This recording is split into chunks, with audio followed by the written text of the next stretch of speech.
പിന്നെ ഞാൻ കാണിക്കാൻ പോകുന്നത് ഈ കറിവേപ്പില കേട്ടോ. ഇവിടെ സൗണ്ട് ഉണ്ട്, മില്ലിന്നുള്ള സൗണ്ടാണ്. ഇതേ കാരണം കറിവേപ്പില ഉണ്ടോ ഇവിടെയൊക്കെ. ഇത് പൊട്ടി മുളച്ചുണ്ടാക്കണം. തൈ ഇതിന് പൊട്ടി മുളച്ചേക്കുന്ന കേട്ടോ. ഇതൊക്കെ നിറയെ പൊട്ടി മുളച്ചിട്ട് നല്ല ഫ്രഷ് ലീഫ് കണ്ടോ, നോക്കിക്കേ.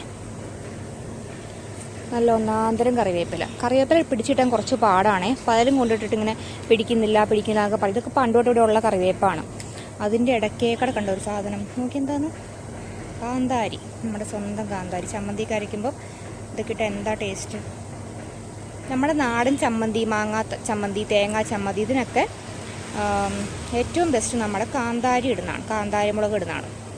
എരിവ് നിങ്ങൾ കഴിച്ചിട്ട് കൂട്ടിയും കുറച്ചൊക്കെ ചേർക്കാം. പക്ഷെ കാന്താരി ഇടുന്ന ടേസ്റ്റ് വേറെ ഒരു പച്ചമുളകൊന്നും ഇട്ടാൽ കിട്ടില്ല. അപ്പോൾ കറിവേപ്പിലയും കാന്താരി ഇവിടെ ഒരുമിച്ച് നിൽക്കുകയാണ്.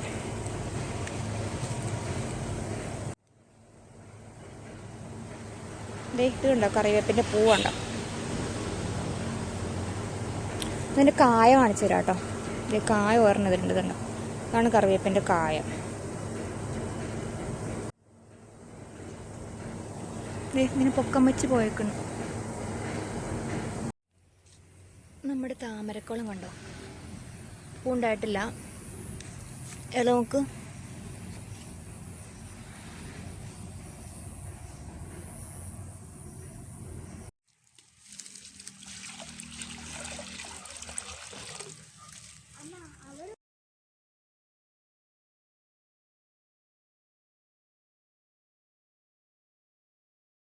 കണ്ടൊരു സാധനമാണ്. ഇതുവരെ ഞാൻ അത് കണ്ടില്ലായിരുന്നു, ഇപ്പോഴാണ് കാണുന്നത്. കണ്ടോ, ഇതെന്താണെന്നറിയോ, അതേ കുടംപുളി ഉണ്ടായിരിക്കണു.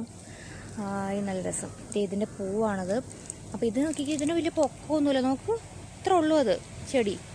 പക്ഷേ ഇതിലൊക്കെ അതേ കുടംപുളി എല്ലായിടത്തും പിടിച്ച് നിൽക്കുന്നുണ്ട്. കണ്ടോ, അങ്ങനെ നമുക്ക് കുടംപുളി ഇവിടെ ആദ്യമായിട്ടുണ്ടാവുന്നു കേട്ടോ നമ്മുടെ വീട്ടിൽ. കുടംപുളിയുടെ കായ ഉണ്ടോ. ഇനി അത് പഴുക്കുമ്പോൾ നിങ്ങൾ കാണിച്ചാൽ ഇതിൻ്റെ അടിയിലൊക്കെ നിറയെ പിടിച്ചിട്ടുണ്ട്. നോക്കി, കുടംപുളി നമുക്ക് മീൻ കറിയിലും ഒക്കെ നമ്മൾ ഇടുന്നതല്ലേ. ഇത് പഴുക്കുമ്പോൾ ഞാൻ കാണിച്ചു. ഇതൊക്കെ മാങ്കോസ്റ്റിൻ്റെ ഇല, ഇതിൻ്റെ കായ, ഇതൊക്കെ ഏതോടെ കുറിച്ചൊരു എനിക്ക് തോന്നുന്നു ഒരേ ഒരു എന്താ പറയുക വിഭാഗത്തിൽപ്പെടുന്ന ചെടിയാണെന്നാണ് എൻ്റെ ഒരു വിശ്വാസം.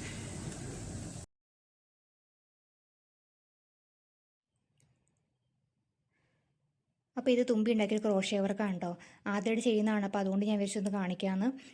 ക്രോഷ്യ ചെയ്യാൻ ഇഷ്ടമാണ്, പക്ഷേ എങ്ങനെയാണ് ചെയ്യേണ്ടതെന്ന് അറിയില്ല. അപ്പം യൂട്യൂബിൽ ഇഷ്ടംപോലെ വീഡിയോസൊക്കെ ഉണ്ടല്ലോ. അപ്പോൾ ആദ്യമായിട്ട് ഒരു ട്രയൽ നോക്കിയതാണ്. അപ്പോൾ എനിക്ക് നല്ല ഇഷ്ടപ്പെട്ടു. ആദ്യം ട്രൈ ചെയ്യുന്നതല്ലേ, ഇപ്പം നന്നായിട്ട് എനിക്ക് തോന്നി. നല്ലൊരു കോമ്പിനേഷനായിട്ട് തോന്നി. വൈറ്റും റെഡും ഗ്രീനൊക്കെ ആയിട്ട് നല്ലൊരു കോമ്പിനേഷനാണ്. പിന്നെ ആൾ ഇൻട്രസ്റ്റ് കൊണ്ട് തന്നെ നോക്കിയിരുന്ന് ചെയ്തതാണ്. അപ്പോൾ നല്ലതായിട്ട് തോന്നിയപ്പോൾ ഞാൻ വിചാരിച്ചൊന്ന് വീഡിയോ ഉൾപ്പെടുത്താമെന്ന്. ഇത് ഇപ്പോഴും വേറെ ചെയ്തുകൊണ്ടിരിക്കുന്നുണ്ട് കേട്ടോ. അപ്പം ഞാൻ വേറെ ഇനിയിപ്പം ചെയ്യുന്നത് അടുത്തത് വീഡിയോയിൽ കാണിക്കാം. നല്ല ഭംഗിയായിട്ട് എനിക്ക് ഫീൽ ചെയ്തു.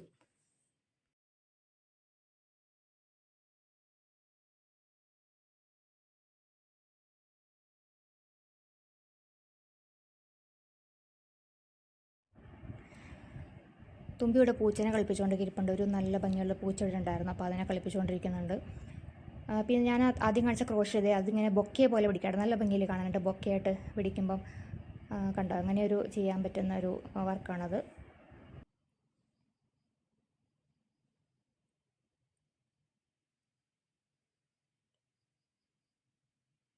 പിന്നെ ഈ ചെടി നിങ്ങൾക്കൊക്കെ അറിയാമായിരിക്കും. ഇത് വെള്ളത്താളിയാണ് കേട്ടോ. വെള്ളത്താളി അത് കാണുമ്പോൾ എനിക്ക് എപ്പോഴും ഒരു കടങ്കഥ ഓർമ്മ വരും. തുമ്പിനെ ഞാൻ എപ്പോഴും പണ്ടൊക്കെ ചെറുപ്പത്തിൽ കടങ്കഥ പഠിപ്പിക്കുകയായിരുന്നു. അപ്പോൾ അതിൽ ഈ കടങ്കഥ വെള്ളത്താളിയിൽ നിന്ന് വരുന്നൊരു കടങ്കഥ ഉണ്ടായിരുന്നു. ഇതിൽ വെളുത്ത് എന്താണ് ഈ ഒരു പച്ച കളറിലാണോ അതിൻ്റെ ലീഫ് ഇരിക്കുന്നത്. പിന്നെ വെളുത്തതും ഇലയാന്ന് തോന്നുന്നു, ഇലയാണോ പൂവാണോ. പിന്നെ അതിൻ്റെ ഓറഞ്ച് കളറിൽ ആ ഒരു പൂവും നല്ല ഭംഗിയിലെ കോമ്പിനേഷൻ കാണാനായിട്ട്. ഇപ്പോൾ വെള്ളത്താളിയോട് നിറയുണ്ട് കേട്ടോ. അതുപോലെ നമ്മളിവിടെ ഈ കുരുമുളകിനെ തിരി കളയാന്നൊക്കെ പറയും. പണ്ട് അങ്ങനെ തിരി കളഞ്ഞ് വയ്ക്കാറ്. അപ്പോൾ അതൊന്നും തുമ്പിക്കൊന്ന് കാണിച്ചു കൊടുത്താണ് തിരി കളഞ്ഞിങ്ങനെ വയ്ക്കുന്നൊക്കെ പറഞ്ഞിട്ട്. അപ്പോൾ അറിയാത്തതുകൊണ്ടൊന്ന് പറഞ്ഞു കൊടുത്താണ് കേട്ടോ. കുരുമുളക് ഇവിടെ ഉണക്കാനായിട്ട് വെച്ചിട്ടുണ്ട് തിരി കളഞ്ഞിട്ട്. അപ്പോൾ അതൊക്കെ ഇതെങ്ങനെയൊക്കെയാണെന്ന് പറഞ്ഞു കൊടുക്കാമായിരുന്നു. ഇപ്പോൾ കുരുമുളകിൻ്റെ കുറേ വിശേഷങ്ങളൊക്കെ പറഞ്ഞിങ്ങനെ നമ്മുടെ സ്പൈസസിൽ ഏറ്റവും പണ്ടൊക്കെ എന്താ പറയുക ബ്രിട്ടീഷുകാർ വന്നിട്ടുള്ള കാര്യങ്ങളൊക്കെ പറഞ്ഞിട്ട് ഇങ്ങനെ പറഞ്ഞു കൊടുക്കാമായിരുന്നു ഓരോന്ന്. പിന്നെ നമ്മുടെ നന്ദ്യാർവട്ടം ഇതിൽ പൂ എപ്പോഴും ഉണ്ടാവാറുണ്ട്. ഇത് നന്ദ്യാർവട്ടം ഞാൻ പണ്ടും പറയാറുണ്ട്. കണ്ണിൽ ഇതിൻ്റെ ഈ പൂവിട്ട് വെച്ചിട്ട് പിന്നെ അത് ആ വെള്ളം ഒരു ദിവസം കഴിഞ്ഞ് പിറ്റേ ദിവസം കണ്ണിലൊക്കെ ഒഴിക്കാൻ നല്ലതാണെന്നുള്ളതൊക്കെ പറഞ്ഞ് പണ്ട് ഞാൻ വീഡിയോ ഇടുമ്പം പറഞ്ഞിട്ടുണ്ട് അതിൽ, ബ്യൂട്ടി വ്ളോഗ്സൊക്കെ ചെയ്യുമ്പം. തുമ്പി പൂച്ചയുടെ അടുത്ത് മാറാതെ ഇവിടെ നിന്ന് കളിപ്പിച്ചുകൊണ്ടിരിക്കുന്നുണ്ടായിരുന്നു. എന്തോ അത് കേട്ടോണ്ടിരിക്കുന്നുണ്ട്. അത് പണ്ടൊക്കെ അത് ആദ്യമൊക്കെ തുമ്പി കാണുമ്പോൾ അത് ഓടിപ്പോവായിരുന്നു. ഇപ്പം എന്താണെന്നറിയില്ല, അവിടെ നിന്ന് മാറാതെ വാലൊക്കെ ഇരിക്കുന്നുണ്ട്. ഇഷ്ടപ്പെട്ടെന്ന് തോന്നുന്നു. പിന്നെ ദേ ഈ ഒരു ചാമ്പ, ഈ ചാമ്പ ഇത് സാധാ ചാമ്പയല്ല, നിങ്ങൾക്ക് അറിയായിരിക്കും, കുറച്ച് വലിപ്പമുള്ള ചാമ്പയാണ്. ഒരു ഒരു എന്താ ഒരു പിങ്ക് കളറിൽ, ഡാർക്ക് പിങ്ക് കളറിൽ ഉണ്ടാവുന്നത്. ഇതിന് പച്ചയ്ക്ക് പോലും, ഞാൻ പച്ച ഒന്ന് പറിച്ചു നോക്കി, പച്ചയ്ക്ക് പോലും പുളിയില്ല കേട്ടോ. നമ്മൾ സാധാ ചാമ്പ അങ്ങനെ പച്ചയ്ക്ക് കഴിക്കും പുളിയല്ലേ, പക്ഷേ ഇതിന് നല്ല പച്ചയ്ക്കും ഒരു ചെറിയൊരു മധുരമൊക്കെ ആയിട്ട് നല്ലതാണ്. നിറയെ പൂവുണ്ട് ഇതിൽ, പഴുത്തിട്ടില്ല. ഞാൻ ജസ്റ്റ് പച്ച ഒന്ന് കഴിച്ച് നോക്കി, അപ്പം നല്ല അത്യാവശ്യം നല്ല കഴിക്കാൻ പറ്റും. പുളി തീരെയില്ല, ചെറിയൊരു മധുരമുണ്ട് താനും. നമ്മുടെ സാധാ ചാമ്പ പോലെയല്ല. പിന്നെ ഇവിടെ ഇപ്പോൾ ഉള്ളത് മാങ്കോസ്റ്റീനാണ്. മാങ്കോസ്റ്റീനിൽ കുറേയൊക്കെ പിടിക്കുന്നുണ്ട്, കുറച്ചൊക്കെ വീണ് പോകുന്നുണ്ട്. വെയിലൊക്കെ ആയതുകൊണ്ടായിരിക്കും കുറച്ചൊക്കെ വീണ് പോകുന്നുണ്ട്. കണ്ടോ അതേ മാങ്കോസ്റ്റീൻ. പിന്നെ നമുക്ക് പാഷൻ ഫ്രൂട്ട്. പാഷൻ ഫ്രൂട്ട് ഇവിടെ ഉണ്ടായതല്ല കേട്ടോ, ഇത് കിട്ടിയതാണ്. കുറച്ച് പാഷൻ ഫ്രൂട്ട് ഉണ്ട്. അപ്പോൾ ഞാനത് മുറിച്ചിട്ട് ഇങ്ങനെ ജസ്റ്റ് കുറച്ച് പഞ്ചസാരയൊക്കെ മിക്സ് ചെയ്തിട്ട്, അധികം പഞ്ചസാര ഇട്ടില്ല, എന്നാലും പുളി ഉണ്ടല്ലോ, അപ്പോൾ അതുകൊണ്ട് കുറച്ച് പഞ്ചസാരയൊക്കെ മിക്സ് ചെയ്തിട്ട്, ഇത് നമുക്ക് നല്ലതല്ലേ, പാഷൻ ഫ്രൂട്ടിന് കുറേ ഗുണങ്ങളുണ്ട്, അറിയായിരിക്കും നിങ്ങൾക്കൊക്കെ.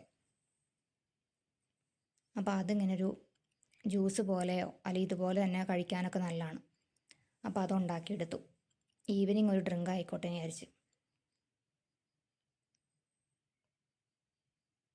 തുമ്പി വീണ്ടും പൂച്ചേനെ വിടാനുള്ള ഉദ്ദേശമില്ല. പൂച്ച കുറേ നേരം കൂടെ കളിക്കാനൊക്കെ കൂടിയതേ, ബോളൊക്കെ ഇട്ട് കൊടുത്തപ്പോൾ ബോളൊക്കെ കളിക്കുന്നുണ്ടായിരുന്നു. കണ്ടോ ആൾ വാലൊക്കെ ഇട്ട് ആട്ടുന്നുണ്ട്. കുറച്ച് കഴിയുമ്പോഴത്തേക്ക് അത് എണീറ്റ് പോയിട്ടോ. തുമ്പിക്കൊരു ടൈം പാസ്സായി എന്തായാലും പൂച്ചേനെ കളിപ്പിക്കൽ.